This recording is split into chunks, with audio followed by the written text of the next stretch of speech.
அன்பான நண்பர்களே வணக்கம். நாம் கேட்டுக்கொண்டிருப்பது வீரயுக நாயகன் வேல்பாரி. வாசிப்பது ஸ்ரீலதா தயாளன். சக்கரவாக பறவை என்னும் மலையுடனேயே இருக்கும் மழைநீரை மட்டுமே அருந்தும் பறவையை பற்றி போன பகுதியில் பார்த்தோம். யவனர்களுக்கு அடிமையான திரையர்கள் விடுவிக்கப்பட்டனரா? பாரி என்ன செய்தான்? இனி கதைக்குள்.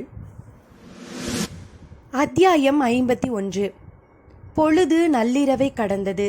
துறைமுகம் மிக பரபரப்பாய் இருந்தது.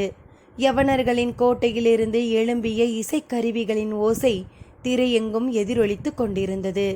விருந்தின் கூச்சல் கோட்டை சுவர் தாண்டி வெளியெங்கும் வழிந்தது. உச்சத்தை அடைந்த யவனர்களின் இசை ஓசை முடிந்ததும் கூத்துப்பறையின் ஓசை தொடங்கியது. பாண்டிய அழகிகள் ஆட்டத்தில் இறங்கிவிட்டனர் என்பது புரிந்தது.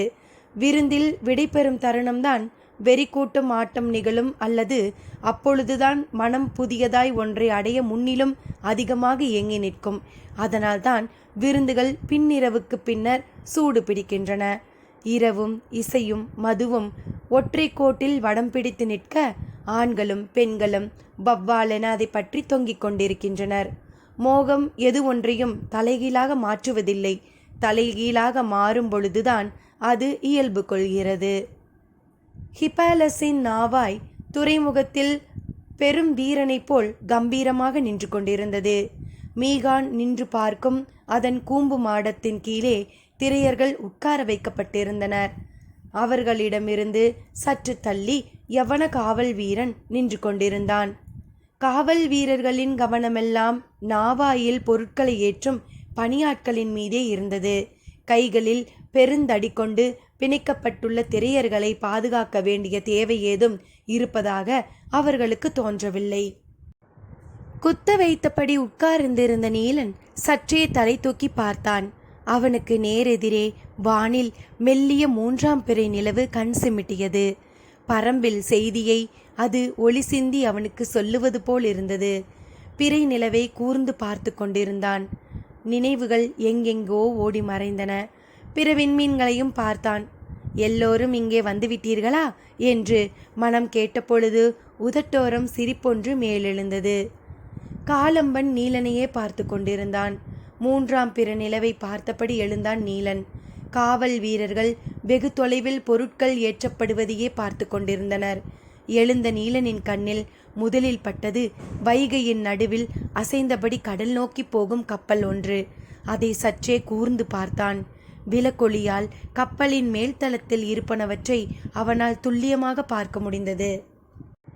வேலையால் ஒருவன் மீகான் நிற்கும் கூம்பு மாடத்தின் மேல் கூண்டு ஒன்றினை வைத்துவிட்டு கீழிறங்கி கொண்டிருந்தான். நீலன் அதை உற்று கவனித்தான். தேவவாக்கு விலங்கை கொண்டு செல்ல வடிவமைக்கப்பட்ட கூண்டுதான் அது என்பது பார்த்ததும் புலப்பட்டது.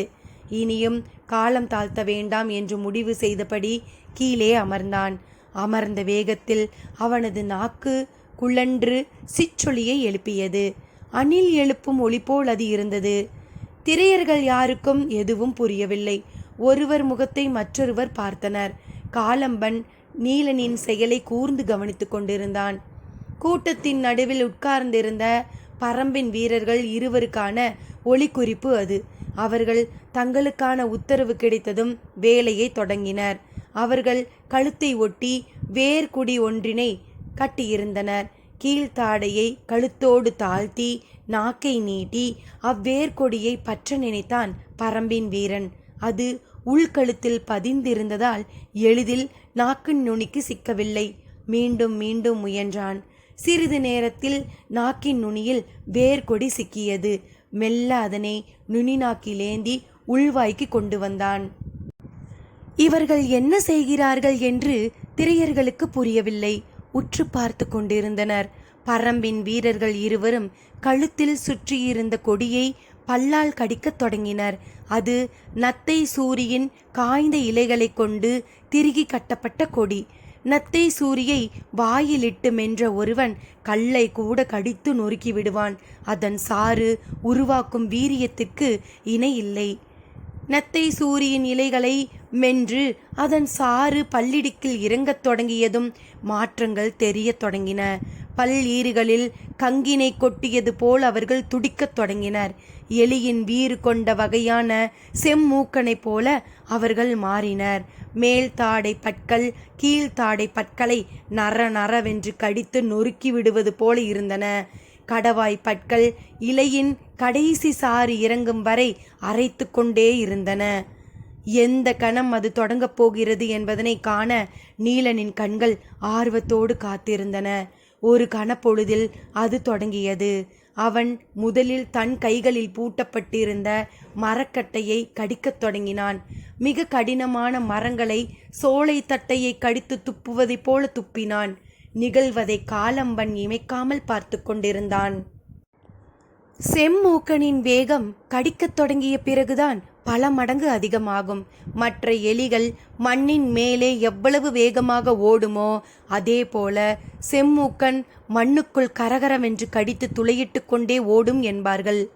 கப்பலின் மேலே இருந்த இரு செம்மூக்கன்களும் தமக்கு விலங்காயிடப்பட்ட கைக்கட்டைகளை கடித்து துப்பத் தொடங்கியதும் வேகம் பல மடங்கு அதிகமானது. தனது கைக்கட்டையை கடித்து இரு துண்டாக்கியதும் நீலனை நோக்கி பாய்ந்து வந்தான் ஒருவன். நீலனோ காலம்பனை கை காட்டினான்.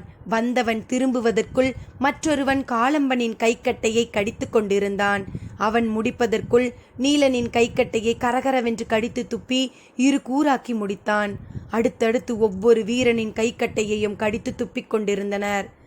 நத்தை சூரியின் வீரியம் குறையும் முன் கடித்தாக வேண்டும். நேரமாக ஆக அதன் வீரியம் குறையத் தொடங்கும். அவ்வாறு குறைந்துவிட்டால் கடிப்பவனின் பல்வலி தாங்க முடியாததாகிவிடும். ஆனால் இப்பொழுது இருக்கும் நிலையில் அவர்கள் இருவரும் அக்கப்பலையே கடித்து இரு கூறாக்கி விடுவார்கள். அவர்களின் உடலில் ஏறியிருந்த வன்மம் நத்தை சூரியையும் விஞ்சுவதாக இருந்தது. செம்மூக்கனின் வேகம் உச்சத்தில் இருந்தது. காலம்பன் ஓர் அதிசயத்தை கண்முன்னால் பார்த்து கொண்டிருந்தான். வேலை முடிந்ததும் செம்மூக்கனின் வேகம் குறையவில்லை. அவர்கள் நாவாயின் விளிம்பை கடித்து தங்களை ஆசுவாசப்படுத்த முயன்று கொண்டிருந்தனர். ஆனால் வேலை இனிமேல்தான் தொடங்கப் போகிறது. இப்பொழுது உடலில் ஏறி நிற்கும் வீரியத்தை எது கொண்டும் குறைக்க முடியாது. பரம்பின் மற்ற 3 வீரர்களும் இடுப்பு துணியோடு இணைத்து கட்டப்பட்டிருந்த நார்கொடியை உருவி எடுத்தனர். அவையெல்லாம் பால் கொரண்டியின் காய்ந்த சக்கைகளை கயிறாக திரித்து கட்டப்பட்டவை. கயிறுகள் எல்லாம் சிறு சிறு அளவாக பீக்கப்பட்டு ஆளுக்கு ஒரு பகுதி கொடுக்கப்பட்டன. ஒருவன் அருகில் இருந்த விளக்கில் ஒரு கொடியை பற்ற வைத்தான். தீப்பற்றி பிடித்ததும் எல்லோர் கைப்பிடிக்கும் நெருப்பு பரவியது. நாவின் விளிம்பு கட்டையை தாண்டி 20 பேரும் நீருக்குள் குதித்த பொழுது எல்லோரின் கைகளிலும் பற்றி எரியும் பால் கொரண்டி இருந்தது. பொருள்கள் ஏற்றப்படுவதிலேயே கவனம் கொண்டிருந்த காவல் வீரர்கள் ஓசை கேட்டு திரும்பினர். கைக்கட்டையோடு நீரில் குதிக்கும் அடிமைகளை நினைத்து பரிதாபத்தோடு எட்டி பார்க்க வந்தனர். குதிக்கும் பொழுது கையில் இருந்த பால் கொரண்டியை விட்டுவிட்டு நீரில் மூழ்கியவர்கள் மீண்டும் எழுந்த பொழுது எரிந்தபடி மிதந்து கொண்டிருந்த பால் கொரண்டியை கையிலேந்தினர். மற்ற 3 பரம்பு வீரர்களும் கழுத்தில் இருந்து தாயத்தை பீத்தெடுத்து வாயில் போட்டு மென்றனர். தாயத்துக்குள் இருந்தவையெல்லாம் பொறித்துகள்கள். நன்றாக மென்ற பின் பால் கொரண்டியில் எரியும் நெருப்போடு சேர்த்து மூச்சிழுத்து பொறித்துகளை நாவாய்களின் மீது உமிழ்ந்தனர். பொறித்துகள்களில் நெருப்பு பட்டால் போதும், அது ஒரு பொழுதும் அணையாது. கங்குகளை உருக்கி வைத்துள்ள மணல் துகள்கள் போன்றவை அவை. அது நெருப்பை எளிதில் அணையவிடாது கனன்று கொண்டே இருக்கும். நீரில் மிதந்து ஊறிய கட்டைகள் முழுவதையும் பற்றி பரவும் வரை கூட பொறித்துகள்களின் தளல் அணையாது. ஒருவன் மாற்றி ஒருவன் ஊதித்தள்ள பால் கொரண்டியின் நெருப்பு களம்தோறும் பற்ற நீரில் ஊறிக்கிடக்கும் அடிமரங்களை தீயின் நாவுகள் தேடி துளாவின. வைகையில் மிதந்த இளம் காற்று துளாவும் தளலுக்கு தோள் கொடுத்து உள் நுழைந்தது. எல்லா களங்களின் பின்புற அடிவாரங்களிலும் தீ வைக்கும் பணி படுவேகமாக நடந்து கொண்டிருந்தது. கொண்டாட்டங்களின் பேரிரைசலும் வேலைகளின் மும்முரமான துறைமுகம் ஆட்களின் நெரிசல் தாழாமல் இருந்த பொழுது களங்களின் பின்புற அடிவாரங்களை கங்குகள் பற்றி மேலேற பொறித்துண்டுகள் வழி செய்து கொண்டிருந்தன. கடல் காற்று வைகை ஆற்றோடு உள் நுழைந்து வீசி சென்ற பொழுது கலங்களின் உள்கட்டைகளில் தீயின் வேர்கள் ஆழப்பதிய தொடங்கியன. பெரியது சிறியது, யவனர்களுடையது தமிழ் வணிகர்களுடையது என எந்த வேறுபாட்டிற்கும் இடமில்லை. எல்லாவற்றின் அடிக்கட்டைகளையும் பால் கொரண்டிகள் முத்தமிட்டு தழுவிச் சென்றன. இழுத்தணைத்து முத்தம் மட்டும் இட்டுவிட்டு மீள முடிவதில்லை. மீள முடியாத காமம் உள்வாங்கி இழுத்து கொண்டிருந்தது. இன்றிரவு கப்பல் ஏறினால் கரைக்கான மாதங்கள் பல ஆகும். எனவே யவன கடலோடிகள் முழு விசையோடு இரவு முழுவதும் இயங்கினர். பாண்டிய நாட்டு அலங்கிகள் ஆடும் இருமுகப்பறையின் அதிர்வாட்டத்தை பார்க்க வாய்ப்பது எளிதல்ல. ஒரு கட்டத்தில் முசுகுந்தரே மயங்கி கிறங்கி களம் புகுந்தார். மகிழ்ச்சியை வேரோடு பீத்தெடுக்கும் வெறிகொண்டு நிகழ்ந்தது விருந்து. விருந்தென்பது இசையும் ஒளியும் வண்ணமும் மட்டும் கொண்டதன்று. இவை எல்லாவற்றையும் மகிழ்ந்து ரசிக்க முடியாத மயக்கமும் கொண்டது. 2 மாதங்களுக்கு மேலாக நடந்து முடிந்த பேரரசின் மணவிழாவில் நிறைவை இவ்வளவு சிறப்பாக உலகில் வேறு யாரும் கொண்டாட முடியுமா என்ற ஐயம் ஹிப்பாலஸுக்கே உருவானது. அதற்கு காரணம் கோட்டைக்குள்ளிருந்த வெளிச்சத்தையும் ஓசையையும் விட கோட்டைக்கு வெளியே அதிக வெளிச்சமும் ஓசையுமாக அவ்விரவு இருந்தது. வியப்பு எல்லையற்றதானது. நிலை கொள்ள முடியாமல் தள்ளாடி கொண்டிருக்கும் தங்கள் தலைவர்களிடம் செய்தியை சொல்ல வீரர்கள் அஞ்சினர். கோட்டை கதவினை முழுமையாக திறந்துவிட்ட பொழுதுதான் நிலைமையின் விபரீதம் புரியத் தொடங்கியது. கேட்கும் ஓசைக்குள் கதரும் குரல் மேலெழுந்தது. ஹிப்பாலஸின் கண்ணிற்பட்ட வெளிச்சத்திற்கு காரணம் இணையில்லாத உயரம் கொண்ட அவனது கப்பலின் பாய்மரம் சுழன்று எரிந்ததுதான். ஏறிய மயக்கம் கனப்பொழுதில் கீழிறங்கியது. பேரதிர்ச்சி கொண்டு துறைமுக மேடையை நோக்கி ஓடினான் ஹிப்பாலஸ். அப்பொழுதும் நிலைமையின் விபரீதம் முசுகுந்தருக்கு புரியவில்லை. தேரலின் மயக்கம் எளிதில் மீளவிடாது. அதையும் மீறி ஹிப்பாலஸ் மீண்டதற்கு காரணம் எரிந்து கொண்டிருந்தது கப்பலன்று, அவனது இன்னொரு உயிர். எங்கும் கூக்குரல் மேலெழுந்தது.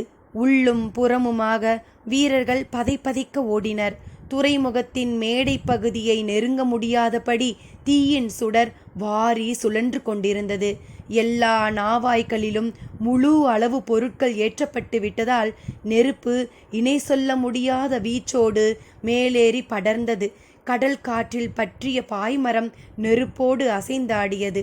ஒன்றினை தொட்டு ஒன்றாக கீழிருந்து மேற்கு வரை எல்லா களங்களிலும் தீப்பற்றி பரவியது. பெருமரத்தின் அடிவாரத்தில் கரையான் புற்று செந்நிற சிறு கோடு போல பற்றி மேலேறுமே, அப்படித்தான் களங்களின் அடிவாரத்தில் இருந்து ஏதோ ஒரு முனையின் தீயின் நாவுகள் மேலேறி கொண்டிருந்தன. மேல் தளத்திற்கு அவை வந்து சேர்ந்ததும் காற்றோடு போட்டியிட்டு புரண்டு எழுந்தன. மேல் தளமெங்கும் பெரு வட கயிறுகள் கிடப்பதால் தீயின் அடர்வேகம் வலிமை கொண்டு உள்ளிறங்கியது. ஓரப்பகுதியில் கீழிருந்து மேல் நோக்கி வந்த தீ இப்பொழுது மையப்பகுதியில் மேலிருந்து கீழே செல்லத் தொடங்கியது. தீ சுழலத் தொடங்கியது. மண்ணுக்குள் நீர் இருப்பது போல மரத்துக்குள் தீ இருக்கும். மரம் தீயாய் மாறும் ஆவேசம் அளவிட முடியாதது. அது காலம் காலமாக அடக்கி வைக்கப்பட்ட ஒன்றின் வெளிப்பாடு. அளவிட முடியாத சீற்றத்துடனேயே இருக்கும். ஹிப்பாலஸ் தன் கண்முன்னால் தனது நாவாய் பற்றி எறிவதை பார்த்தபடி நின்றிருந்தான். யவன வீரர்கள் தங்கள் தளபதியின் நாவாயையாவது காப்பாற்றி விடலாம் என பெரும் முயற்சி செய்தார்கள். எதுவும் நடக்கவில்லை. களங்களை நெருங்க முடியாமல் தவித்தவர்களுக்கு நேரம் செல்ல செல்ல கரையையே நெருங்க முடியாத நிலை ஏற்பட்டது. மேல் மரங்கள் வெடிக்கத் தொடங்கின. கொடிமரங்கள் சரிந்து வீழ்ந்தன. பாய்மரத்துணி காற்றெங்கும் சாம்பலாய் பறந்து கொண்டிருந்தது. மற்றவர்கள் அறியா வண்ணம் முன்னிரவே 2 கப்பல்களில் தேவாங்கினை ஏற்றி அனுப்பி வைத்த சூழ்கடல் முதுவன் நள்ளிரவுக்கு பின்னர்தான் விருந்துக்கு வந்து சேர்ந்தான். கடைசியாக வந்த தேரலுக்குள் ஆழ புதைந்தான். அவனது மகிழ்வு எல்லோரையும் விட எல்லையற்றதாக இருந்தது. அருந்தும் குவளைக்கு விளிம்புண்டு, ஆனால் தேரலுக்கு அதுவுமில்லை என நம்புபவன் அவன். தேவாங்குகள் இருக்கும் பிற களங்கள் துறைமுகத்தில்தான் நிற்கின்றன. யவனர்களின் நாவாய்கள் எல்லாம் புறப்பட்ட பின் இறுதியாக அதனை நகர்த்துவோம் என்று முடிவு செய்த சூழ்கடல் முதுவன் ஆடல் அழகிகளோடு உள்ளறைக்கு போனான். வெளியெங்கும் எதிரொலித்து கொண்டிருந்த பெருங்கூச்சல் எதுவும் அவனை எட்டவில்லை. இருமுக பறையின் இன்பத்தை தனித்து அவன் அனுபவித்துக் கொண்டிருந்தான். பெருங்கலங்கள் வெடிப்புற்று தெரிக்கும் ஓசை கூட அவனை சென்று சேரவில்லை. எழும் கரும்புகையால் மூச்சடைத்த பொழுதுதான் வெளிவர துணிந்தான். அப்பொழுது அவனது களமான கடற்கோதையை நெருப்பு முழுமையாக அணைத்து பிடித்து கொண்டிருந்தது. நீரில் அசையும் களத்தின் மீது நின்று ஆடியது நெருப்பின் சுடர். கிழக்கு முனையிலிருந்து ஒருவர் பின் ஒருவராக எல்லோரும் கரையேறினர். கைகளில் இரு கூறாக தொங்கிக் கொண்டிருந்த கைக்கட்டைகளை காலம்பன் பீத்தி எறிந்தான். பூட்டப்பட்ட கட்டைகளிலிருந்து விடுதலையான எல்லோரும் கைகளை வீசியபடி கரையோரத்தில் நடக்கத் தொடங்கினர். எழும் புகையால் வான்மண்டலம் மறைந்தது. 3ஆம் பிறை நிலவினை நீலனால் பார்க்க முடியவில்லை. ஆனால் காலை கதிரவனின் ஒளி தகிப்பை நீருக்குள் பார்த்து கொண்டிருந்தான். வைகை செம்மூதாயாய் கனன்று கொண்டிருந்தது. கதைகளை மறக்காமல் காலம் அவன் கண்ணுக்கு காட்டிக் கொண்டிருந்தது. துறைமுகம் ஒன்று முழுமுற்றாக எரிவதை உலகின் பெரும் வணிகர்கள் எல்லோரும் ஒன்று கூடி பார்த்து கொண்டிருந்தனர். ஆனால் அதனினும் வீரியத்தோடு எரிந்து கொண்டிருந்தது காலம்பனின் சினம். எரியூட்டிய வேலையை செய்ததெல்லாம் பரம்பின் வீரர்கள்தாம். தாங்கள் எதுவும் செய்யவில்லை என்ற கோபத்தில் மிதந்தபடி எரிந்து கொண்டிருந்த களங்களை ஒரு புறமாக சாய்த்து தலை குப்புற கவிழ்த்தலாமா என்று கேட்டபடி மீண்டும் கடலுக்குள் இறங்கினான் திரையன். நீலன் தடுத்து மேலேற்றினான். தேவாங்கினை மீட்டு செல்வதே நமது நோக்கம் என்பதனை நினைவுபடுத்தி அழைத்துச் சென்றான். காலம்பனின் கண்கள் கருங்கை வாணனையும் திதியனையும் விடாது தேடின. அவர்கள் இங்கு வரவில்லை. பாண்டியனின் இணைமீன் கவசத்தை மார்பில் அணிந்தபடி எவன் எதிரில் வந்தாலும் அவன் காற்றிலே வீசப்பட்டு கொண்டிருந்தான். காலம்பனின் கைப்பிடிக்கு நதி சிக்கினால் அதையும் சுழற்றி எறிந்து விடுவான் என்றுதான் தோன்றியது. எரியும் நதியின் எதிர்த்திசை நோக்கி அவர்கள் நடந்தனர். எங்கும் கூக்குரல்களும் வெடித்து உமிழும் நெருப்பின் குரலுமாக இருந்தது. அருகில் இருந்த அருகன்குடியிலிருந்து மக்கள் சாறை சாறையாக ஓடிக்கொண்டிருந்தனர். திரையர்கள் மட்டும் நெருப்பை திரும்பி கூட பார்க்காமல் பாண்டியனின் கோட்டையை நோக்கி போய்க் கொண்டிருந்தனர். வழியில் இருந்த பெரும் சுவற்றின் ஓரத்தில் எரி உளிகள் சாய்த்து வைக்கப்பட்டிருந்தன. விலகி போய்க் கொண்டிருந்த காலம்பனின் கண்களில் அவை பட்டன. ஆழ்கடல் செல்லும் மீனவர்கள் பெரும் சுறாக்களை எரி உளியால் எரிந்தே பிடிப்பர். இணையற்ற நீளமும் கூர்முனையும் கொண்ட எரி உளிகளை கைகளில் அள்ளினான் காலம்பன். எரியும் நெருப்பினை விஞ்சி கேட்டன சில மனித குரல்கள். நீலன் திரும்பி பார்த்தான். கடைசியாய் நின்றிருந்த களம் ஒன்றின் மீதிருந்து கதறிய அடிமைகளின் குரல்கள் அவை. எல்லோரின் கவனமும் அப்பக்கம் திரும்பியது. கை கால்களில் விலங்கிடப்பட்டதால் யாராலும் தப்பிக்க முடியவில்லை. நெருப்பு சுற்றியபடி அவர்களை நெருங்கிக் கொண்டிருந்தது. களங்களின் மேல் விளிம்பை உடைத்து கொண்டு உள் நுழைந்த திரையர்கள் விலங்கினை பீத்தெறிந்து அவர்களை வெளியில் தூக்கி வீசினர். வீசப்பட்டவர்கள் யாரும் தப்பித்து ஓடாமல் மீண்டும் களம் நோக்கியே கதறியபடி நெருங்கினர். காரணம் புரியாமல் நீலன் நின்ற பொழுது மீகான் நிற்கும் கூம்பு மேடையில் ஒருவன் கட்டப்பட்டிருப்பது தெரிந்தது. எம் தலைவனை காப்பாற்றுங்கள் என்று அவர்கள் கதறினர். துணிந்து மேலேறிய திரையர்கள் மரம் பிளந்து அவனை தூக்கி வந்தனர். உடலெங்கும் செதில் செதிலாக பிளவுற்று இருந்த அவன் அரை மயக்கத்தில் இருந்தான். விடுவிக்கப்பட்ட அடிமைகள் அவனை உயிரென தாங்கிக் கொண்டனர். பாண்டிய வீரர்கள் பெருங்கலங்கள் எரியும் இடத்தில் கூச்சலிட்டு கொண்டு இருந்ததால் ஓரத்தில் இருந்து பற்றி எறிந்த இச்சிறு களத்தை யாரும் பார்க்கவில்லை. ஆனால் நீலனின் மனதில் இக்காட்சி நெகிழ்வை ஏற்படுத்தியது. விடுவிக்கப்பட்ட அடிமைகள் தாங்கள் உயிர் பிழைத்தால் போதுமென ஓடுவதற்கு மாறாக தம் தலைவனை காப்பாற்றும் வரை அந்நெருப்பை விட்டு அகலாமல் இருந்தது அவனுக்கு வியர்ப்பை ஏற்படுத்தியது. மீட்கப்பட்ட அவர்கள் உடன் வந்து கொண்டிருந்தனர். பற்றி எரியும் களங்கள் நோக்கி கோட்டையிலிருந்து வீரர்கள் எல்லோரும் பாய்ந்து ஓடியதால் திறந்து கிடந்த கோட்டைக்குள் பரம்பின் வீரர்கள் நுழையும் பொழுது கேட்க யாரும் இல்லை. தெய்வவாக்கு விலங்கின் கூண்டருகே வந்து நின்றான் நீலன். 4 பெருங்கூண்டுக்குள் இருந்தனவற்றை எல்லாம் கூண்டோடு தூக்கினர் திரையர்கள். எண்ணிலடங்காத குதிரைகள் கட்டுத்தெரியில் நின்று கொண்டிருந்தன. கட்டுத்தெரியில் வரிசையாய் குதிரைகள் நிற்பது போலத்தான் துறைமுகத்தில் கலங்கள் நிற்கின்றன. பின்னிரவு கழிந்ததும் துருத்தியில் ஊதுவதைப் போல இடைவிடாது வீசியது கடற்காற்று. காற்றின் வேகம் தழலை வெளியெங்கும் வீசி விளையாடியது. நெருங்க முடியாமல் போராடி கொண்டிருந்தனர் பாண்டிய வீரர்கள். இளமருதன் தன்னால் முடிந்தன அனைத்தையும் செய்து பார்த்தான். எதுவும் ஆகவில்லை. அப்பொழுதுதான் ஓடி வந்த ஒரு வீரன் செய்தி சொன்னான். நெருப்பினும் கொடும் செய்தியாக அது இருந்தது. தன் வீரர்களோடு அருகிருந்த யவன கோட்டைக்குள் ஓடினான். அங்கு கட்டப்பட்டிருந்த குதிரைகளில் ஏறி மேற்கு திசையில் இருந்த பாண்டிய கோட்டையை நோக்கி விரைந்தான். வழக்கம் போல அவனது ஆளா காற்றை கிழித்து சீறி பாய்ந்தது. மற்ற வீரர்கள் அவனை பின்தொடர்ந்து விரைவதற்கு நீண்ட நேரம் ஆனது. அவன் பாண்டியர் கோட்டைக்குள் நுழைந்த பொழுது தேவாங்கினை தூக்கி கொண்டு அந்த கூட்டம் போய்விட்டது. இவ்விரவில் நெடுந்தொலைவு போயிருக்க முடியாது என முடிவு செய்த இளமருதன் தனது படையோடு அவர்களை நோக்கி விரைந்தான். திரையர்களை சுமந்து செல்லும் குதிரைகளால் ஒரு பொழுதும் பாய்ந்து செல்ல முடியாது. புறப்பட்ட சிறிது நேரத்திலேயே அதை நீலன் உணர்ந்தான். எனவே தானும் மெதுவாகவே குதிரையை செலுத்தினான். விடுவிக்கப்பட்ட அடிமைகளும் குதிரை ஏறி இவர்களோடு வந்து கொண்டிருந்தனர். அவர்களை விலகி போக சொல்ல நீலனுக்கு மனமில்லை. தங்கள் தலைவனை ஒரு குதிரையில் தாங்கி பிடித்தபடி மற்றவர்கள் சூழ வந்தனர். அப்பொழுதுதான் எதிர்பாராமல் இருளுக்குள் இருந்து பாய்ந்து வந்திறங்கின ஈட்டிகள். குதிரைகள் சிதறி விலகின. மெதுவாக போய்கொண்டிருந்த தனது குதிரையை இழுத்து நிறுத்தினான் காளம்பன். கையிலேந்திய எரி ஒளி கொண்டு சுறா வேட்டையை தொடங்கினான். இருளனும் பெருங்கடலுக்குள் காளம்பன் வீசிய எரி ஒளிகள் வந்து கொண்டிருப்பவர்களின் உடல்களை இடைவிடாது துளைத்து வெளியேறி கொண்டிருந்தன.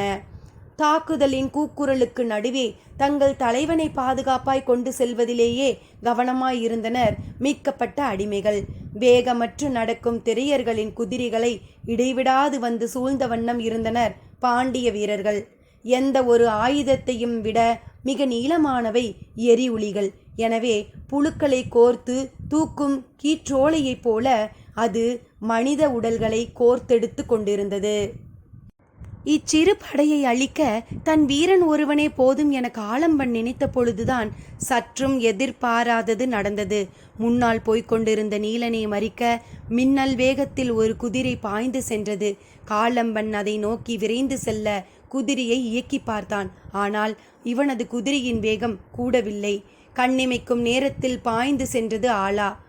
உருவிய வாளோடு இளமருதன் முன்னால் விரைந்ததற்கு காரணம் நீலனின் முதுகில் கட்டப்பட்டிருந்த தேவாங்கின் கூடை.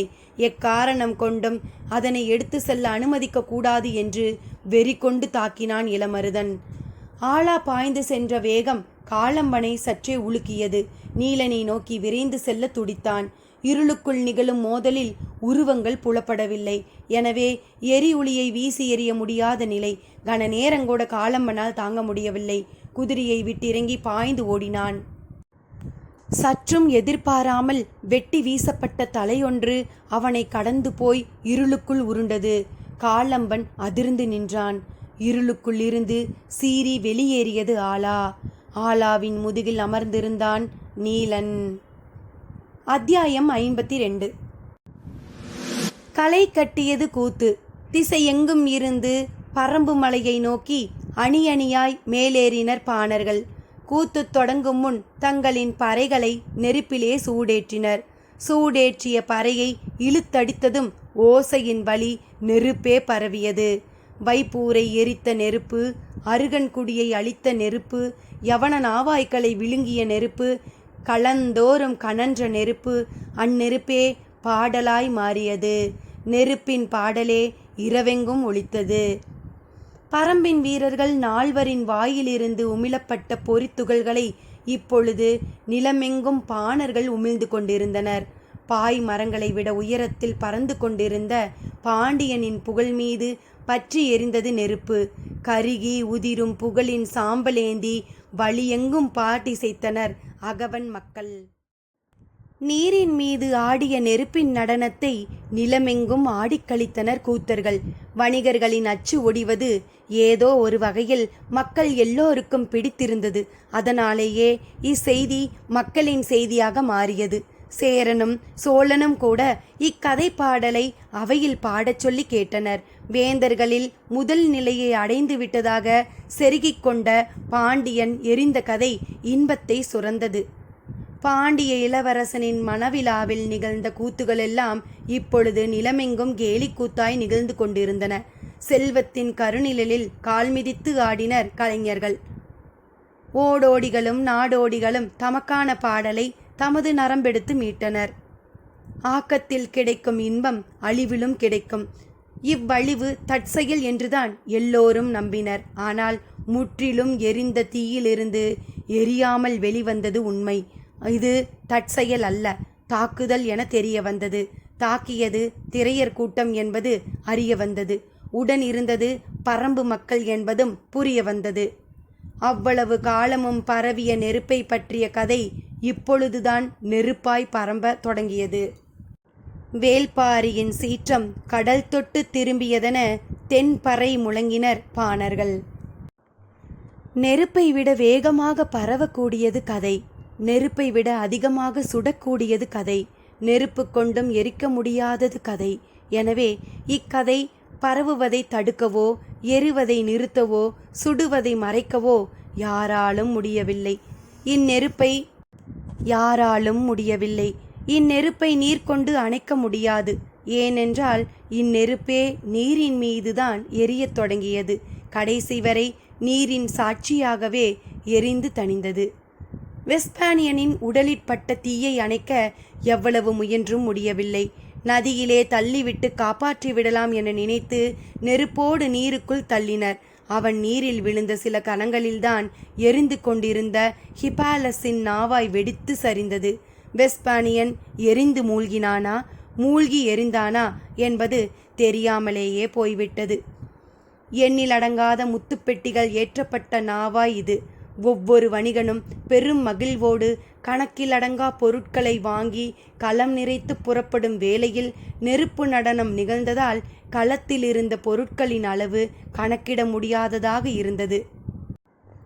சந்தை அழிந்த கதையை வழித்தடங்கள் மறக்காமல் எடுத்து சென்று விடுகின்றன என்பார்கள். இப்பொழுதும் அதுவே நடந்தது.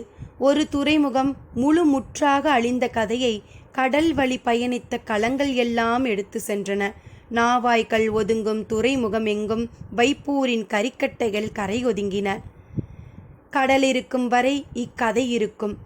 பாம்பின் தலையை நசுக்குவதைப் போல வைகையின் தலையில் இருந்த துறைமுகத்தை நசுக்கி அளித்தான் வேள்பாரி என்ற வரலாறு நிற்கும். வரலாறெங்கும் கேட்டிராத கதையாக இது இருந்ததற்கு காரணம் ஒன்றே ஒன்றுதான். அது உலகம் இதுவரை கேட்டிராத செய்தி. நீரின் மீது நெருப்பு 3 நாட்கள் நின்று எரிந்தது என்னும் செய்தி. எனவே அது பாணர்களின் கற்பனையை தாண்டிய கருப்பொருளாக இருந்தது. எரிபொருளே கருப்பொருளானதால் நிற்காமல் எரிந்தது. சுடும் சொற்கள் பற்றி எரிய எரியும் நெருப்பு சொல்லென சுட்டது. பாடும் ஒவ்வொருவனும் ஒவ்வொரு கதையை பாடுகிறான். உண்மையில் என்னதான் நடந்தது என்பதனை அறிய அளவற்ற ஆர்வத்தோடு இருந்தான் பாரி. மழைக்காலம் முடிந்ததும் நிலமெங்கும் இருந்து பாணர்கள் பரம்பிற்கு மலையேறத் தொடங்குவது வழக்கம். இவ்வாண்டும் அப்படியே. பரம்பின் தாக்குதலை எழும் அலைகளும் வீசும் காற்றும் எங்கும் பேசிக்கொண்டிருக்க துள்ளி குதித்து மலையேறினர் பாணர்கள். நாள் தவறாமல் எவ்வியூரில் கூத்து நிகழ்ந்தது. கிணை கொண்டு பாடும் கிணையர் கூட்டம்தான் வைப்பூரின் கதையை எவ்வியூருக்கு வந்து முதலில் பாடியது. இத்தாக்குதல் இவ்வளவு பெரிதாக நிகழ்ந்துள்ளது என்பதனை பாரி உள்ளிட்ட அனைவரும் அன்றுதான் அறிந்தார்கள். கிணையர் குலத்து கிழவன்தான் வைப்பூரின் பெருமையை சங்கூதம் குரலில் இழுத்து பாடினான். வைகையின் வாய்முகப்பகுதி, கடலை முத்தமிட்டு முத்தமிட்டு பின்வாங்கும் அதன் அழகு, களங்கள் வந்து நிற்கும் வரிசையை ஒருபோதும் சேதப்படுத்தாத காற்று, பாண்டியனின் மகுடத்தில் ஒளிரும் பொன்னிறக்கல் அது என்று அவன் பெருமையை சொல்லி முடித்ததும் இளங்கிணையன் களம் இறங்கினான். அவன் இறங்கியதும் கிணையர் குல ஆடுவன் கூட்டம் உள்ளிறங்கியது. ஆண்களும் பெண்களும் சூழ வலம் வந்தனர். கிணைப்பறையின் ஒளிக்குறிப்பு அவர்களுக்கான நுணுக்கங்களை சொல்லிக் கொண்டிருந்தது. காளம்பன் பாரியின் இடம்புறம் அமர்ந்திருந்தான். ஏதோ ஒரு கூத்தினை கேட்கப் போகிறோம் என்று எண்ணத்தில்தான் அவன் அமர்ந்திருந்தான். அந்த கூத்தின் நாயகன் அவன்தான் என்பது தொடக்கத்தில் புலப்படவில்லை. நெருப்பின் அகன்றவாய் கலங்களை மென்று தின்ற பொழுது பல்லுக்குள் சிக்கிக்கொண்ட பாய்மரத்தினை ஒடித்து உள்ளே தள்ளினான் காளம்பன் என்றான் கிணையன். கேட்டுக்கொண்டிருந்த காளம்பன் அதிர்ந்து உட்கார்ந்தான். கூட்டம் எழுப்பிய உற்சாக ஒளி விண்ணை தொட்டது. தாங்கள் பாடும் கதையின் நாயகன் தங்களின் கண்முன்னால் உட்கார்ந்திருக்கிறான் என்பது கிணையர்களுக்கு தெரியாது. வீரனின் வாள் கலைஞனின் சொல்லாக மாறினால் என்னவாகும் என்பதனை முதன் முறையாக பார்த்து கொண்டிருந்தான் காளம்பன். எரி ஒளியால் எண்ணற்ற வீரர்களின் உடல்களை செருகியபடி தோளிலே தூக்கி வந்த காளம்பனின் உடல்வாகினை இளங்கினியன் பாடிய பொழுது கூத்தரங்கு அதிர்ந்தது. எழுந்த பேரோசை கிணைப்பறையின் ஓசையை விஞ்சியது. அகல விரித்த கையால் ஒருமுகப்பறையை ஓங்கியடித்து பேரொளி எழுப்புவதைப் போல தனது தொடையிலடித்து ஒளி எழுப்பினான் பாரி. ஆடுவன் கூட்டம் தாக்குதலின் வலிமையை வர்ணிக்கத் தொடங்கிய பொழுது பாரியால் இருக்கையில் உட்கார முடியவில்லை. காளம்பனின் வீர செயல் பரம்புக்குடிகளுக்கே பாடம் சொன்னது. இசையும் கூத்தும் உச்சியில் ஏறி நிற்க பரிமாறப்படும் தாக்குதலின் விவரங்கள் கூத்துக்களத்தை போர்க்களமாக்கின.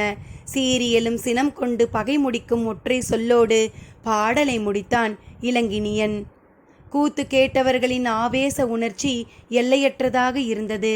கூட்டத்தில் உட்கார்ந்திருந்த திரையர்கள் கண்ணீர் பெருக பார்த்திருந்தனர். தங்கள் குலத்தலைவனை பற்றி பாடப்படும் முதற்பாடல் அது. காளம்பன் உறைந்து நின்ற பொழுது எதிரில் வந்து வணங்கி நின்றான் பாரி. பாடிய கிணையர்களுக்கு தங்களது கதையின் நாயகன் இவன்தான் என்று அப்பொழுதுதான் புரிய தொடங்கியது. காளம்பனை விரிந்த மார்பன் என்று தவறாக பாடிவிட்டோம். இவன் விரிந்த மார்பன் அல்லன். எதிரி தன் இருக்கையை எவ்வளவு விரித்து வந்தாலும் அடங்கா மார்பன் என்று சொல்லி மறுபாடலை தொடங்கினான் இளங்கினியன். நாட்கள் நகர்ந்தன. திரையர்குடி பரம்புக்குடியானது. திரையர் குலத்தில் மூத்த பெண்ணொருத்தி கூடை நிறைய பழங்களை கொண்டு வந்து கொற்றவையின் முன்னால் பரப்பினாள். வழிபாடு தொடங்கப் போகும் முன் நடக்கும் சடங்கிது. வைக்கப்பட்ட பழங்களுக்கெல்லாம் குலநாகினி கண் திறக்க முயன்ற பொழுது தேக்கன் தடுத்தான். கண் திறக்காத பழங்களே திரையர்களை கொண்டு வந்து சேர்த்தது என்றான். குலநாகினிக்கு புரிந்தது. கூட்டத்துக்குள்ளிருந்த அளவனை அருகில் வர சொன்னாள். ஏனென்று அவனுக்கு புரியவில்லை. தயங்கியபடி அருகில் வந்தான். அள்ளி முத்தமிட்டாள் குலநாகினி. ஏனென்று திரையர்களுக்கு புரியவில்லை. அளவனின் கண்ணில் நீல வளையம் பூத்து அடங்கியது. கொற்றவையை வணங்கி மண்ணெடுத்து காளம்பனின் நெற்றியில் பூசினாள் குலநாகினி. குலவை ஒளி பெருகி மேலேறியது. பறவைகளின் படப்படப்பையும் மீறி வெளிக்கேட்டது தேவவாக்கு விலங்கின் குரல். ஓசைகள் அடங்கியதும் பரம்பின் ஆசான் அறிவித்தான். வழக்கமாக 16 குலங்களாக நடைபெறும் கொற்றவை கூத்து அடுத்த முறை 17 குலங்களாக நடைபெறும். ஆனால் தேவவாக்கு விலங்கு பழமெடுத்து கொடுத்து தொடங்கும் கதையல்ல திரையர்களின் கதை. தேவவாக்கு விலங்கையே எடுத்து கொடுத்து தொடங்கும் கதை என்றான். கூட்டத்தின் குலவையொளி காட்டை கிட்டித்தது. திரையர் குல பெண்ணொருத்தி உடல் சிலிர்த்து ஆடத் தொடங்கினாள். தூதுவையின் நினைவோடு அருளாட்டம் தொடங்கியது. உரிமைகள் நரம்பினை முறுக்கின. அவள் ஆடும் பரப்புக்கேற்ப கூட்டம் விலகி கொடுத்தது. நேரம் ஆக ஆக ஆட்டத்தின் ஆவேசம் உச்சம் கொண்டது. கைகளை திருகி முறுக்கி தலை சுற்றி நிமிரும் அவளின் முகம் எதிர்கொள்ள முடியாததாக இருந்தது. பொழுதாவதை உணர்ந்து ஆடுபவளை நிலை கொள்ள செய்ய குலநாகினி களமிறங்கினாள். திரையர் குல பெண்களின் உடல்வாகு எளிதில் அடக்க முடியாதது. உயரத்திற்கும் உறுதிக்கும் இணையற்றது. அதுவும் அருளிறங்கி ஆடும் பெண்ணை அணைத்து நிறுத்த எவரால் முடியும்? எவ்வளவு முயன்றும் குலநாகினியால் எதுவும் செய்ய முடியவில்லை. கொற்றவை கூத்தின் பொழுது மற்ற குலப்பெண்கள் 2-3 பேர் அருளிறங்கி ஆடினாலும் இறுதியில் அடக்கி நிறுத்துபவள் குலநாகினி. தோற்றத்திலும் உடல் வலுவிலும் இணையற்றவளான பரம்பின் மூதாய் குலநாகினி. திரையர் குலத்தின் ஒற்றை பெண்ணை எது செய்தும் நிறுத்த முடியவில்லை. பார்த்து கொண்டிருந்த வேளிர் குல பெண்களுக்கு வியர்த்து கொட்டியது. உரிமையின் நீலோசையும் உருண்டோடும் குலவையொளியும் சூழலின் ஆவேசத்தை அதிகமாக்கிக் கொண்டே இருந்தன. நிலைமையை எப்படி கைக்கொள்வதென்று யாருக்கும் புரியவில்லை. பாரியின் எண்ணங்கள் எங்கேயோ போய் திரும்பிக் கொண்டிருந்தன. குலங்கள் தாங்கள் அழிந்த கதைகளோடு களமிறங்கிவிட்டால் அவர்களை ஒருபோதும் ஆற்றல் கொண்டு நிறுத்த முடியாது.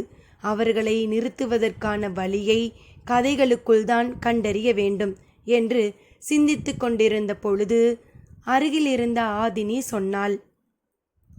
சூழிவேலினை வணங்கி ஆண் வெற்றிலையை கொண்டு வந்து அரங்கில் வையுங்கள். ஆவேசம் தணிந்து அமைதி அடைவாள் தூதுவை என்றாள். குரல் கேட்டு அதிர்ந்தான் பாரி. செய்வதறியாது திகைத்து கொண்டிருந்த அரங்கம் ஆதினியின் குரலை இறுக்கி பற்றியது. சிறிது நேரத்தில் ஆண் வெற்றிலையை கொண்டு வந்து பாரியின் கையில் கொடுத்தனர். சூழிவேலினை நினைத்தபடி அரங்கின் நடுவே ஆண் வெற்றிலையை வைத்து வணங்கி நின்றான் பாரி. கொற்றவையின் முன்னால் அடங்கி அமர்ந்தாள் தூதுவை. புதிய மரபுகள் உருவாகி கொண்டுதான் இருக்கின்றன. குலங்கள் அழிப்பட்டு பரம்புக்கு வந்து சேரும் பொழுது இப்படித்தானே நம் முன்னோர்கள் மரபுகளை உருவாக்கி இருப்பார்கள் என்று பெரியவர்கள் பேசிக்கொண்டனர். மலை மக்களின் எந்த ஒரு குடியும் இனி தனித்து வாழ முடியாது. குடிகளை இணைத்து நாடாக்காமல் விட்டுவிட்டோம். நாட்டின் அமைப்புகளை உருவாக்காமல் இனி எக்கொடியும் தப்பி பிழைக்காது என்ற எண்ணமும் உருவான பொழுது தப்பி பிழைத்த குடிகள் எதுவுமில்லை என்ற நிலை உருவாகிவிட்டது. பரம்பு மட்டுமே நமக்கு மிஞ்சியுள்ள ஒரே இடம். இதனை என்றென்றும் காத்து நிற்போம் எம் குலத்தினர் என்று ஆவேசம் கொண்டு சூளுரைத்தான் காலம்பன். சேரனின் அவையில் வைப்பூர் எறிந்த கதை பாடப்பட்டது. உதியஞ்சேரலின் கன்னங்கள் பூரிப்பில் சிவப்பும் ஏறும் அளவிற்கு வைப்பூர் நெருப்பு சுகம் கொடுத்தது. குளிருக்காக நெருப்பை அணைத்து மகிழ்வதைப் போல மகிழ்வுக்காக நெருப்பை இடைவிடாது அணைத்து கிடந்தான் உதியன்.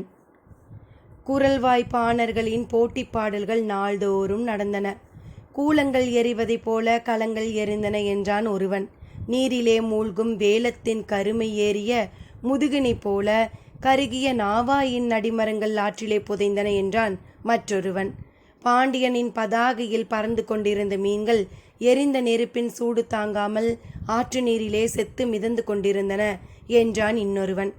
கடைசியால் கவிதையை முடித்தான். பாண்டியன் இனி சுடப்பட்ட மீன் என்றான். மறுநாள் கூத்து கலைஞர்கள் உள்ளே நுழைந்தனர். பொருட்கள் ஏற்றப்பட்ட கலங்களில் பற்றிய நெருப்பு என்ன வாசனை கொண்டிருந்தது என்பதனை ஒரு பாணன் விளக்கி பாடினான். கலங்களின் வடிவத்தையும் நெருப்பின் வேகத்தையும் பாடுவதை விடுத்து எரிந்த பொருட்களை நினைவுபடுத்தியதற்காக பெரும் பொருளை பரிசாக கொடுத்தான் உதயஞ்சேரல். அதன்பின் வைப்பூரில் எரிந்த நெருப்பின் வாசனை சேரனின் அவையில் நாள்தோறும் மணக்கத் தொடங்கியது. சந்தனமும் அகிலும் எண்ணற்ற வாசனை பொருட்களும் இருந்த பிற களங்கள் எரியும் பொழுது எழுந்த வாசனையை விவரித்து கூறின பல பாடல்கள். மிளகும் பாக்கும் கருகிய வாசனையை பாடிய கூத்தனுக்கு அள்ளி வழங்கினான் சேரன். அரிசந்தனமும் லவங்கமும் பாதி எரிந்து மூழ்கிய பொழுது எழுந்த வாசனை பற்றி மிக நுட்பமான குறிப்பை பாடினி ஒருத்தி பாடினாள். அவளுக்கு உதயஞ்சேரல் கொடுத்த பரிசு பொருட்கள் பற்றி தனி பாடலே உருவாயிற்று. சேரனின் தலைநகரான வஞ்சி முழுக்க வைப்பூரின் வாசனையே மிதந்தது. ஆனாலும் உதயஞ்சேரலுக்கு ஆசை அடங்கவில்லை. ஒரு கட்டத்தில் கூத்தர்களின் வாய்மொழி சலிக்கவே வணிகர்களின் நேரடி கதறல் அவனுக்கு கூடுதல் மகிழ்வை கொடுத்தது. துறைமுகத்தில் வந்திறங்கும் ஒவ்வொரு வணிகனும் ஒவ்வொரு கதையோடு வந்திறங்கினான். பெருவணிகன் என்று இருமாப்பு கொண்ட பலரின் கதை வைப்பூரோடு முடிவுக்கு வந்தது.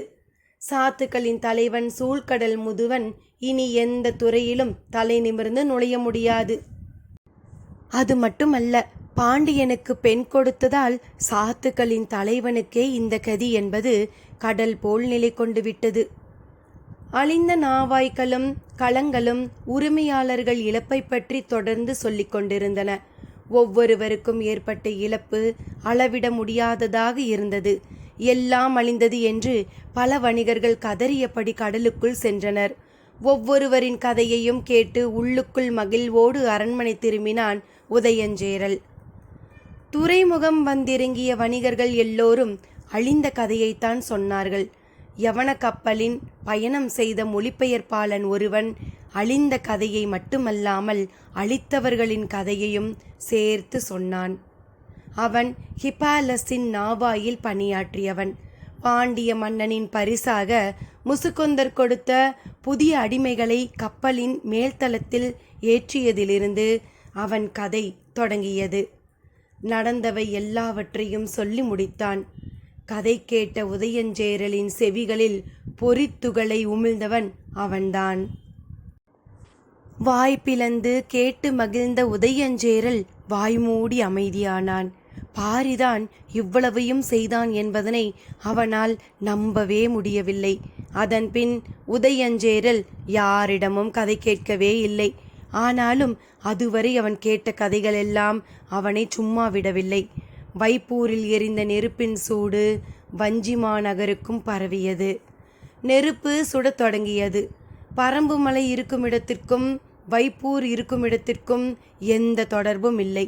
நிலப்பரப்பால் தொடர்பே ஏற்படுத்தி கொள்ள முடியாத பகுதியையே முற்றிலும் அழித்துள்ளான் வேள்பாரி. அதுவும் சின்னஞ்சிறு படையை மட்டுமே அனுப்பி. நாள்தோறும் சேரன் கேட்ட கதைகள் புதிய புதிய சான்றுகளை அவனுக்குள் இருந்தே எடுத்து கொடுத்து கொண்டிருந்தன.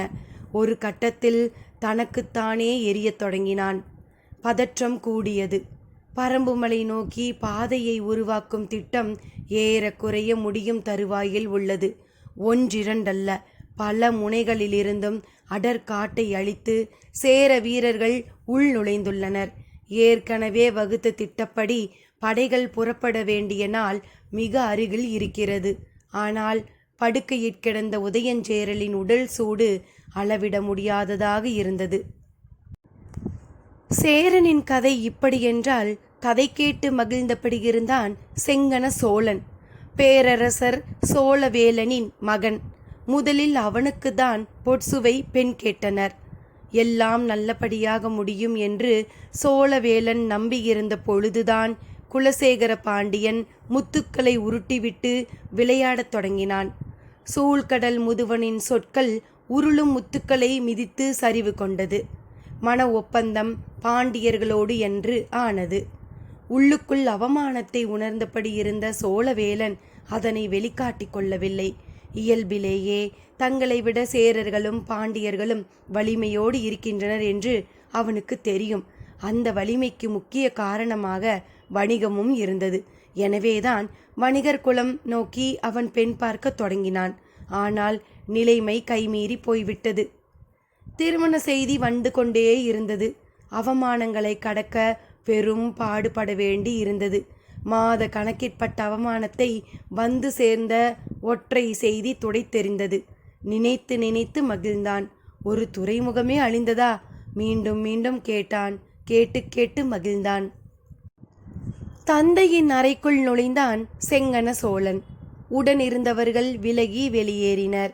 மகிழ்ந்து கிடக்கும் தந்தையை பார்த்து மகன் கேட்டான். பாண்டியன் எரிந்ததற்கே இவ்வளவு மகிழ்கிறாயே, பரம்பு எரிந்தால் எவ்வளவு மகிழ்வாய் என்றான். அதிர்ந்தான் சோழவேலன். மகனின் ஆற்றல் அவனுக்கு நன்கு தெரியும். அதனால்தான் இவ்வளவு இளம் வயதில் முடிசூட்ட வேண்டுமா என்று பலரும் தயக்கம் காட்டிய பொழுதும் துணிந்து செங்கணனுக்கு பட்டம் சூட்டினான். அதிர்ச்சியிலிருந்து மீளாமலேயே கேட்டான் சோழவேலன், முடியுமா மகனே? இது நாள் வரை இவ்வினாவிற்கு விடையின்றி இருந்தேன். இப்பொழுது அதனை அறிந்துவிட்டேன். எப்படி? நம்மையோ நமது முயற்சியையோ இதுவரை பாரி அறியவில்லை. இனிமேல் அவன் அறியப்போவதே இல்லை. ஏனென்றால் அவனது முழு கவனமும் திசை திரும்பிவிட்டது. அவன் சொல்ல வருவதை உற்று கவனித்து கொண்டிருந்தான் வேலன். ஏற்கனவே அவமானப்பட்டு நிற்கும் சேரனும் புதிய அவமானத்தோடு நிற்கும் பாண்டியனும் இப்பொழுது ஒன்றிணைவார்கள். பரம்பின் கீழ் திசையிலிருந்தும் மேல் திசையிலிருந்தும் இவர்களின் படை நகரும். இரும் பெரும் பேரரசுகளின் தாக்குதலை முழு மூச்சோடு எதிர்த்து வலிமையோடு போர் புரிவான் பாரி. சொல்லி நிறுத்தினான் செங்கன சோழன். கண்ணிமைக்காமல் அவனையே பார்த்து கொண்டிருந்தான் சோழவேலன். தலை திருப்பி கருவிழியை உருட்டியபடி சொன்னான். ஆளரவமற்று கிடக்கும் பரம்பின் வடதிசை மலைகளுக்கிடையே நம் படைகள் நகரும் ஓசையை அவன் உணரப்போவதே இல்லை. கண்ணிமைக்காமல் இருந்த சோழவேலன் அப்பொழுதுதான் தலை குலுக்கி நினைவு மீண்டான். நான் தாக்கப்போவது பரம்பின் தலைநகரையோ பாரியையோ அல்ல. சொல்லியபடி இருக்கை விட்டு எழுந்தான் செங்கன சோழன். அவனுடைய சொற்களால் கட்டப்பட்டிருந்த சோழவேலனும் இழுபட்டு எழுந்து அவன் பின்னேயே சென்றான். நாட்டை ஆள்பவர்கள் காட்டை ஆள நினைக்கும் மூடத்தனத்தை சேரனும் பாண்டியனும் செய்யட்டும். நான் ஆள்வதற்கு பரம்பில் எதுவும் இல்லை. ஆனால் அடைவதற்கு ஒன்றிருக்கிறது, அதனை அடைவேன் என்றான். அத்தியாயம் 53. கபிலரின் முகம் இவ்வளவு கலக்கத்துடன் எப்பொழுதும் இருந்ததில்லை. முதிர்ந்த மரம் பட்டையை உதிர்ப்பதைப் போல அனுபவத்தை உதிர்த்தபடி வானத்தை பார்த்து செழித்திருக்கும் திருமுகம். தெளிவு கொண்ட அவரின் சொற்கள் எச்சூழலிலும் மனதை துவள விடாதவை. ஆனால் இப்பொழுது பெரும் குழப்பம் அவருக்குள் சூழ்ந்துள்ளது. சொற்களை விட்டு விலகி அமைதி கொண்டே நின்றார். சொற்களின் மீது தன் ஆசான் எவ்வளவு காதல் கொண்டவர் என்பதனை அங்கவை அளவுக்கு உணர்ந்தவர் பரம்பில் வேறு யாரும் இல்லை. எழுத கற்கும் வரை உலகை சொற்களின் வழியாக பார்த்து பழகியவர்கள் எழுத கற்றபின் தான் உலகை விழுங்கி நகரும் ஆற்றல் சொற்களுக்கு உண்டு என்பதனை உணர்வார்கள். அவ்வாற்றலை உணர்த்திய ஆசான் சொற்களிடமிருந்து இவ்வளவு விலகி நிற்பதேன் என காரணம் புரியாமல் திகைத்தாள் அங்கவை. பிற்பகல் நேரத்தில் வேயப்பட்ட குடிலில் அவர்கள் அமர்ந்திருந்தனர். ஆசான் சொல்வதை அங்கவை எழுதி கொண்டிருந்தாள். மன ஈடுபாடின்றி சொல்லும் ஒற்றை சொல் கூட ஒருவரை காட்டிக் கொடுக்கும், இன்னொருவரால் கண்டறியப்படும். குனிந்து எழுதி கொண்டிருந்த அங்கவை தலை நிமிரவே இல்லை. சொல்லப்பட்ட சொல்லின் வழியே ஆசானின் எண்ணத்திற்குள் போக முயன்று கொண்டிருந்தாள். எழுத்தை விட்டு வெளியேதான் அங்கவையின் மனம் இயங்கிக் கொண்டிருக்கிறது என்பதனை கபிலரும் அறிவார். இருவரும் தெரிந்தேதான் ஒளிந்து கொண்டிருக்கின்றனர். குடிலின் மறைப்புக்கு பின்னால் பறவையின் கீச்சொலி கேட்டது. குனிந்து எழுதி கொண்டிருந்த அங்கவை நிமிர்ந்து பார்த்தாள். அவளால் குரலோசையை வைத்து பறவையை கணிக்க முடியவில்லை. மீண்டும் ஒரு முறை கீச்சொலி கேட்டது. கழுத்தை நீட்டி பார்த்தால் தெரியவில்லை. வெளிப்புறம் போனால்தான் கண்டறிய முடியும் என்றார் கபிலர். ஆசான் சொல்லி முடித்த கணத்தில் அவரது எண்ணத்தை அறிந்தாள் அங்கவை. எழுந்தவள் அப்படியே உட்கார்ந்தாள். கண் கலங்கியது. அவளால் எதுவும் பேச முடியவில்லை. ஏன் போகாமல் உட்கார்ந்து விட்டாய்? அங்கவையிடமிருந்து மறுமொழி வரவில்லை. இதை போலத்தான் என்னாலும் போக முடியவில்லை. சற்றே அமைதிக்கு பின் மெல்லிய குரலில் கேட்டாள். பரம்பில் இருந்து கொண்டு உங்களால் கண்டறிய முடியாத உண்மை என்ன ஆசானே? அவள் நிமிரவே இல்லை. கலங்கிய கண் ஆசானுக்கு தெரிய வேண்டாம் என நினைக்கிறாள் என்பது அவருக்கு புரிந்தது. தேவவாக்கு விலங்கிற்காக இவ்வளவு பெரிய முயற்சி ஏன் செய்யப்பட்டது? தலை நிமிர்ந்து பார்த்தாள் அங்கவை. வைப்பூரும் அருகன்குடியும் எரிந்த பின் பாண்டியன் அடுத்து செய்யப்போவது என்ன? கண்ணிமைப்பாமல் பார்த்து கொண்டிருந்தாள். இதை போல எண்ணற்ற கேள்விகளுக்கான விடை பரம்பை விட்டு வெளியில் போனால்தான் கிடைக்கும். ஆனால் பாரியை பொறுத்தவரை இக்கேள்விகள் எதற்கும் விடை அறிய வேண்டிய தேவையில்லை என்று கருதுகிறவன். உங்களை பொறுத்தவரை இக்கேள்விக்கான விடை பரம்பின் எதிர்காலத்தோடு தொடர்புடையது. இதை அறிதல் அவசியம். உங்களை நான் நன்கு அறிவேன் என்று சொல்லிவிட்டு சற்று இடைவெளியுடன் தொடர்ந்தாள். கட்டாயம் என்று கருதியிருந்தால் நீங்கள் போயிருப்பீர்கள். போகாமல் இருக்க அதனினும் பெரும் காரணம் இருக்க வேண்டும். வியப்போடு அங்கவையை பார்த்தார் கபிலர். பார்க்கும் பொழுதே தலையசைத்து காரணம் உண்டு என்பதனை தெரிவித்தார். என்ன என்று கேட்க அவள் விரும்பவில்லை. ஆசான் தன்னுள் இருந்து வெளிவந்து கொண்டிருக்கிறார். அவர் நினைக்கும் சொற்களின் மேல் கால்பதித்து நடந்து வரட்டும் என்று காத்திருந்தாள். அவரே சொன்னார், நான் வெளியிற் போவது பரம்புக்கு நல்லதல்ல. எதிர்பாராத சொல்லாக இருந்தது. இந்த சொல்லிற்குள் இருக்கும் ஆழம் புரியவில்லை. கண்களை உருட்டியபடி அவரையே பார்த்து கொண்டிருந்தாள் அங்கவை. கபிலர் ஏன் அப்படி சொன்னார்? பாண்டியனின் கோபம் அடுத்து என்ன செய்ய போகிறது? சோழன் பரம்பில் அடைய நினைப்பது என்ன என்பதனை பார்க்கலாம் சற்று இடைவெளியில். நன்றி நண்பர்களே.